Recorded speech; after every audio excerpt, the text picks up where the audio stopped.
जंगल का राजा शेर खा पीकर आराम से एक पेड़ की छांव में सो रहा था।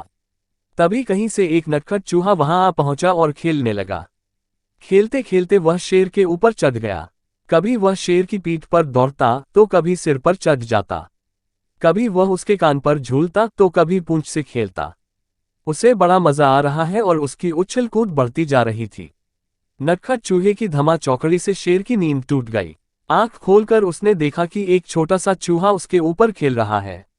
उसे बहुत गुस्सा आया और उसने चूहे को अपने पंजे में दबोच लिया। शेर के पंजे में आते ही चूहे डर गया और थर थर कांपने लगा। शेर बोला, बदमाश चूहे, तेरी इतनी हिम्मत कि तू जंगल के राजा शेर की नींद में खलल डाले। अब तेरी खैर नहीं, मरने के लिए तैयार हो जा। अब मैं तुझे मारकर खा जाऊंगा। मौत सामने देख चूहा गिड़गिड़ाने लगा, वनराज, मुझे क्षमा कर दे। मुझसे बहुत बड़ी भूल हो गई। मुझ जैसे छोटे से प्राणी को खाकर आपको क्या मिलेगा? आपका पेट तो भर नहीं पाएगा। कृपा कर मुझे छोड़ दीजिए। अवसर आने पर मैं अवश्य आपके काम आऊंगा। चूहे की बात सुनकर शेर हंसने लगा और बोला, मैं जंगल का राजा हूं। मुझसे बलशाली इस पूरे जंगल में कोई नहीं। तू छोटा सा चूहा मेरे क्या काम आएगा? लेकिन फिर भी मैं दया करके तुझे प्राणदान देता हूं। मेरी नजरों से दूर हो जा और आइंदा कभी मेरी नींद में खलल मत डालना। चूहा धन्यवाद कहकर वहां से चला गया। कुछ दिन बीते। एक दिन शेर जंगल में शिकार के लिए घूम रहा था कि वह शिकारी द्वारा बिछाए जाल में फंस गया। उसने बहुत प्रयत्न किया किंतु जाल से बाहर नहीं आ पाया।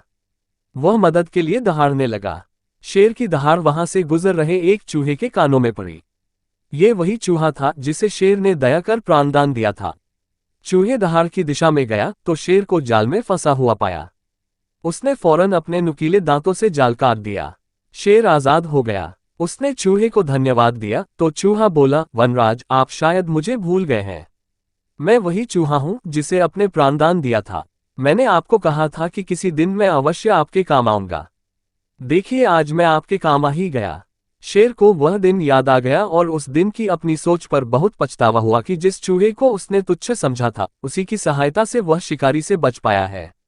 सीख, बाहरी स्वरूप देखकर किसी की योग्यता का आंकलन नहीं करना चाहिए। उपकार कभी व्यर्थ नहीं जाता।